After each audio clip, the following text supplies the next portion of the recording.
Hi అండి. మరి మనం ఇది సెకండ్ పీరియడ్గా చెప్పుకుంటున్నాము. మరి అదే విధంగా ఇప్పుడు మన దేశాన్ని ఎందరో ప్రధానమంత్రులు 15 మంది దాకా ఉన్నారండి. ఇప్పుడు మొదటి ప్రధానమంత్రి పండిత్ జవహర్ లాల్ నెహ్రూ మొదలుకొని ఇప్పుడు ప్రజెంట్ మోడీ వరకు ఉన్న నరేంద్ర మోదీ వరకు మరి దాదాపు 15 మంది అని నేను అనుకుంటున్నాను. 15 మంది ప్రధాన మంత్రులలా మరి ఎందరో చరిత్రలు నేను చదివానండి. సోషల్ స్టడీస్ కాబట్టి నేను చదవద్దు అనుకున్నా వాళ్ళ సబ్జెక్టు వాళ్ళ చరిత్రలో ఉంటుందండి. నాకు సాంఘిక శాస్త్రం, నేను డబల్ ఎంఏ బిఎడ్ అండి నాది. ఎంఏలో ఎస్పీపీ, మరి అది ఎంఏలో సోషాలజీ అని చెప్పాను. మరి డిగ్రీలోనేమో ఎస్పీపీ అని చెప్పాను, ఇంటర్లోనేమో హెచ్ఈసి అని చెప్పాను.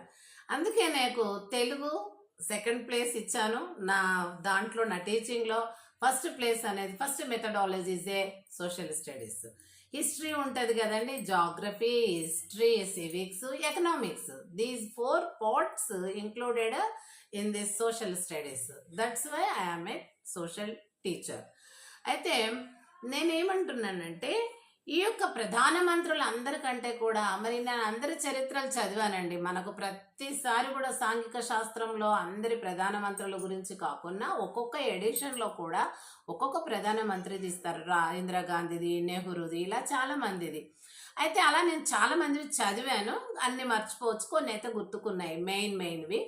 అయితే మళ్ళీ చూస్తే వస్తుంది కానీ అయితే ఆ రకంగా అయితే ప్రధానమంత్రులలో ఏ ఒక్క ప్రధానమంత్రి 15 మందిలలో ఏ ఒక్క మతానికి విలువ ఇవ్వలేదండి. అన్ని మతాలను సమాన స్థాయిలో చూశారు.